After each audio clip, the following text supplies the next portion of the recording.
Day 1, nag-spawn tayo sa magandang world. Pero una-una talaga natin gawin pagkuha ng kahoy para makacraft tayo ng wooden pickaxe. At kuha tayo ng stone para makagawa tayo ng mga stone tools natin para may upgrade natin ang mga tools natin.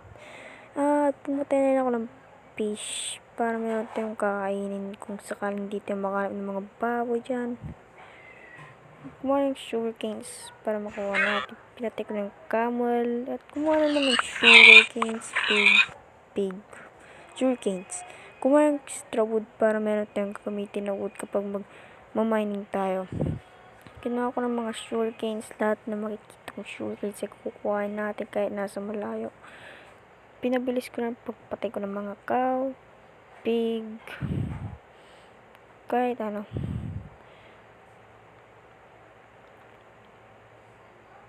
Pinatay ko ng last pig. So, nakita ko tong magandang paggagawa ko ng bahay kasi medyo flat siya konti. Magandang paggagawa ng ating base.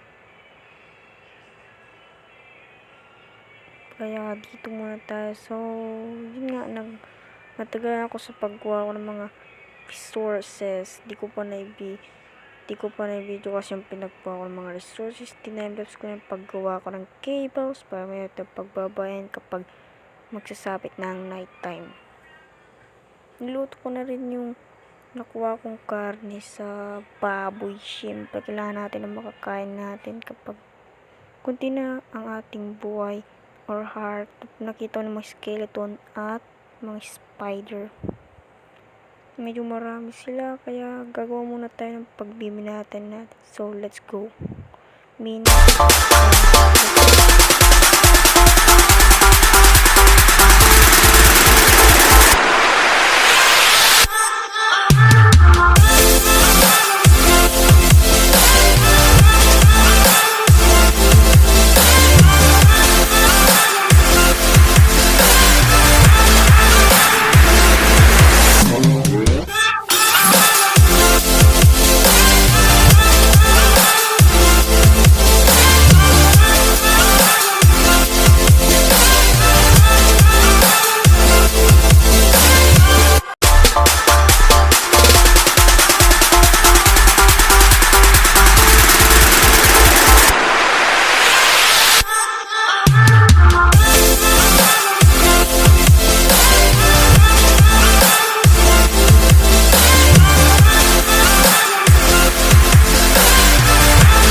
Pagkatapos ko kung nagmina, kinuha ko ng niluto at tandaan ako para makipaglaban sa mga zombie.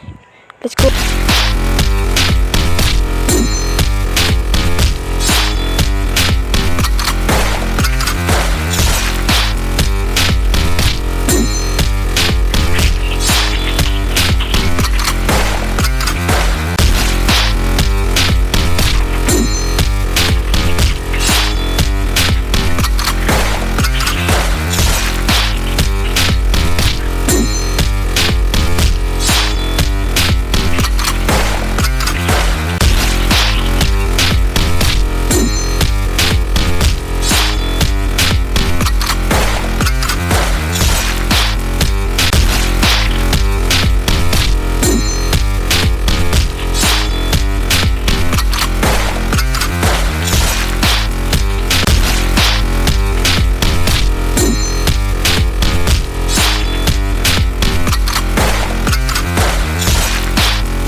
pagkatapos ko nga at sinulatan ko na tong bahay ko ng my first house. At nakita ko na rin to may pwede kong paggagawa ng aking base. Kasi kailangan natin ng sarili kong base, di yung cave base. Kasi wala naman tayo magagawa dun.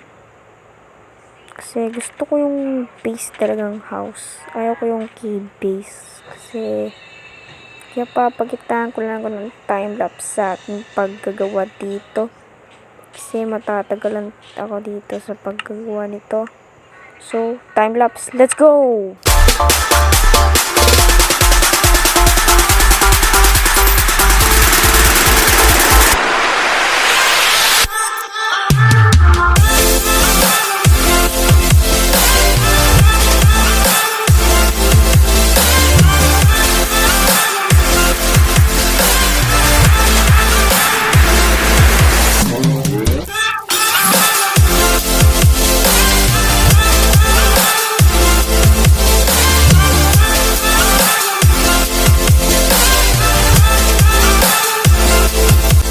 Halos kakatapos ko na sa aking pagta-timelapse sa aking paggagawa ng ating base. Nilagay ko yung mga sugar canes ko.